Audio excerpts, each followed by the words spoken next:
오늘 했던 내용 정리하도록 하겠습니다. 오늘 했던 내용이 시험에는 많이 안 나오기는 합니다. 확인 설명입니다. 확인 설명은 146페이지 의뢰인을 통해서 확인하는 방법, 공부를 통해서 확인하는 거, 현장 답사가 있는데 가급적이면 여러 가지를 병행하는 게 좋다. 뭐뭐만 하면 충분하다. 이거는 대체로 X라고 했습니다. 확인 설명해야 될 내용 9가지 꼭 기억해야 됩니다. 우리 이거는 법령에도 나오죠. 기권, 가공, 상태, 환지세. 이 중에서 확인 설명서 교부일자, 이게 시험에 가장 많이 나왔습니다. 빅데이터에 의하면 확인 설명서 교부일자, 그게 아니네. 그건 계약서 필요적 기사항이고요. 확인 설명서 교부일자는 그렇죠. 확인 설명서 교부일자는 계약서 필요적 기사항. 그래서 우리 그 암기 프린터 6번에 있는 이게 시험에 두 문제가 나오는데요. 암기 프린터 6번에 있는 확인 설명해야 될 사항, 5번에 있는 전속 중개 계약 시 정보 공개해야 될 사항, 9번 거래계약서 필수적 기재사항, 10번 금융계약서 필수적 기재사항, 13번 확인 설명, 실거래가격 신고해야 될 사항, 요 5개에서 시험 두 문제 나옵니다. 금융계약서 필수적 기재사항이 그 중에서는 가장 안 중요하죠. 10번이 그 4개에서 두 문제 나온다고 보면 돼. 단순히 암기하는 건데 두 문제 정도 시험에 출제됩니다. 그 소재지 설명할 때 공동주택은 동호수까지 기재를 해야 된다. 그 다음에 지목은 대장을 보고 기재하면 되고요. 지적도 임야되는 천원, 차장, 부호, 약호로 표시되어 있다. 면적은 미터법이다. 적관법이 아니고요. 그 다음에 지세는 지적도 임야도를 통해서는 확인할 수 없다. 건물의 방향 이런 것도 건축물 대장을 통해서 확인할 수 없다. 이런 게 시험에 출제됐습니다. 그리고 진정한 권리자인지 여부는 등기사항 증명서, 신분증, 등기필 정보를 통해서 확인해야 된다. 대리권 수여했는지는 인감증명이 첨부된 위임장을 통해서 임의대리인은 확인하면 되고요. 법정대리인인 경우 미성년자인 경우는 가족관계 등록부를 통해서 확인하고요. 그 다음에 피성년 후견인, 피한정 후견인은 후견 등기부를 통해서 확인하면 됩니다. 법정대리인이 누군지. 옛날에 금치산자, 한정치산자일 때는 배우자가 우선적으로 법정대리인이 되었습니다. 옛날에는 배우자가 있으면. 근데 지금은 배우자도 믿을 수 없다는 이야기입니다. 그래서 무조건 배우자가 우선적으로 법정대리인 되지는 않습니다. 법원이 정합니다. 누가 법정대리인이 될 건지. 피성년 후견인, 피한정 후견인의 경우.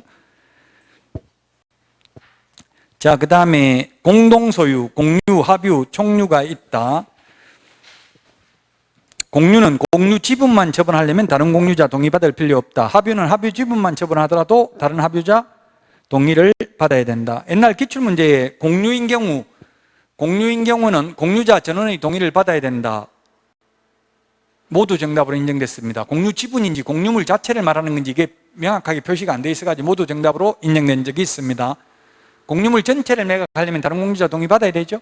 그러나 자기 공유 지분만 처분하려면 다른 공유자 동의 받을 필요 없습니다. 등기부는 표제부, 갑구, 을구가 있다. 표제부에는 표시사항, 갑구에는 소유권에 관한 사항, 을구는 소유권 이외의 권리관계가 나타난다. 153페이지 확인 설명서 서식, 공통적 기재사항, 대권, 금세, 실수 6개는 모든 서식 공통적으로 기재되는 사항이다. 권리관계의 임대차인 경우 계약갱신요구권 행사 여부, 갱신되는 경우에만 기재하면 됩니다. 처음계약할 때는 계약갱신요구권 행사 여부 적을 필요 없죠. 연장되는 경우 갱신계약서를 적을 때는 체크를 해야 된다. 갱신되는 경우에만. 그 다음에 입지조건은 도대주, 교판, 1의 서식은, 2의 서식은 도대주, 3의 서식은 도대를 기재해야 된다. 그 다음에 내외부 시설물의 상태, 아파트를 제외한 주택의 경우 단독경보형 감지기 설치부를 설명해야 되고요. 근데 이게 단독경보형 감지기 설치를 안 해도 처벌 규정이 있어요, 없어요? 그 소방법에 의하면 처벌 규정이 없습니다. 형사처벌 규정은. 다만 형사처벌 규정은 없지만 단독경보형 감지기를 설치 안 해가지고 화재가 발생해서 임차인이 손해를 입었으면 민법 750조, 751조 불법행위로 인한 손해배상은 해야 된다. 법에 단독경보형 감지기 설치하도록 되어 있는데 안 했잖아요. 형사처벌 규정은 없지만 민사상 손해배상은 해야 된다고요. 그러니까 여러분들이 개업공개사가 되면은 그 다가구 주택 이런 거 건물주들한테 이게 설치해봐야 한 5만 원만 하면 돼요. 소화전 비상벨 해봐야 단독경보형 감지기는 배터리 건전지 충전하는 걸 넣는다더라고. 10년이래 유효기간이. 10년에 한 번씩 배터리만 교환하면 된다고요. 단독경 보행 감지기는. 2의 서식은 소화전 비상벨을 체크합니다. 환경 조건은 1소진, 1조 소음 진동은 1의 서식만 기재합니다. 비선호 시설은 1의 서식하고 3의 서식만 기재합니다. 그 154페이지 서식을 한번 보면 아까 서식을 안 봤는데 2번 권리관계 보니까 민간임대 등록 여부. 지금은 민간임대주택이 장기 일반 민간임대주택, 공공지원 민간임대주택, 그 밖의 유형 밖에 없습니다. 이제 4년짜리 이런 건 다 없어졌죠. 아파트는 개인은 임대사업자 등록 안 됩니다. 시군구에. 계약갱신 요구권 행사 여부, 확인 서류 첨부, 미확인 이렇게 체크하도록 되어 있다. 그 다음에 그 중개보수 지급 시기도 적는다고 했잖아요. 156페이지. 156페이지 그 13번에 보면 중개보수 및 실비금액과 그 산출 내역을 기재하고요. 그 오른쪽에 참고 표시되어 있는데 중개보수에는 부가가치세가 포함되어 있다, 포함 안 되어 있다? 포함되어 있지 않다. 중개보수 100만 원 받고 부가가치세 10만 원 더 받아도 된다.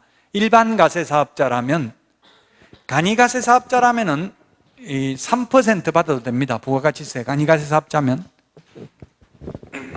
우리 시험에 일반 가세 사업자, 간이가세 사업자 이렇게 디테일하게 시험에 나오지는 않았습니다. 그냥 부가가치세 어쨌든 받아도 위반이 아니다.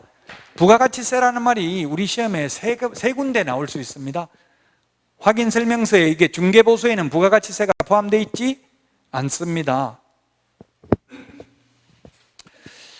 그 다음에 또 부가가치세가 시험에 나올 수 있는 게 상가 건물 임대차 보호법에서 월세 곱하기 100을 하는 게 환산보증금이잖아요. 그 환산보증금 계산할 때 부가가치세를 포함하느냐 제외하느냐? 뭐겠어요? 월세 곱하기 100을 할 때 월세는 부가가치세 포함한다 제외한다? 판례는 대법원 판례는 없고요. 서울고등법원 판례는 계약서에 부가가치세 포함 월세 100만 원 돼 있으면 그 포함된 금액이 곱하기 100이고요. 부가가치세 별도라고 적혀 있으면 빼고 곱하기 100 한다는 게 판례예요. 근데 현실적으로 계약서 적어보면 부가가치세 포함해가지고 적는 거는 거의 못 봤어요. 다 VAT 별도 이렇게 많이 하죠. Value Added Tax, 부가가치세입니다. 이게 별도로 많이 적어요, 보통. 그러면 그 빼고 그냥 곱하기 100 하면 되고, 포함되어 있다고 하면 포함해서 곱하기 100을 하면 돼요. 현실적으로는 저도 그 상가 얻어봤는데 그 주인이 옛날에 부가가치세 그냥 안 받을 테니까 그 대신에 신고는 하지 말라, 이런 경우도 있더라고요. 중개사무소 그 월세 냈다고 비용 처리는 하지 말라는 이야기죠. 그거 하면은 다 구세청에서 알게 되니까. 그리고 부가가치세 안 받고 이런 경우는 있긴 있더라고요, 현실적으로. 또 부가가치세는 뭐가 있느냐 하면 우리 부동산 거래 신고서 서식에 보면 부동산 거래 신고서에 그 거래 금액을 적을 때 부가가치세를 포함하는지 여부, 입주권, 분양권, 즉 등기하기 전이면 부가가치세 포함된 금액을 적습니다. 우리 분양가에 오피스텔 분양가 3억이라고 되어 있으면 그 부가가치세 포함되어 있어요, 안 되어 있어요? 포함되어 있다고요. 그 포함된 금액을 적는다고요. 등기된 이후에 거래할 때는 부가가치세 제외된 금액을 적는다고요. 거래 금액을 적을 때 부동산 거래 신고할 때 실거래 가격을 신고하잖아요. 그 시험에 나왔다고요. 부동산 거래 신고서 서식에 그렇게 돼 있어요. 입주권, 분양권인 경우는 부가가치세를 포함한 금액을 적는다.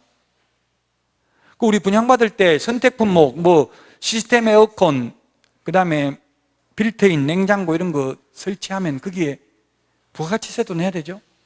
분양가니까 분양가에다가 부가가치세 내야 되니까 부가가치세도 내야 돼요. 그냥 냉장고 사면 부가가치세 안 내죠, 우리. 그냥 냉장고만 따로 사면.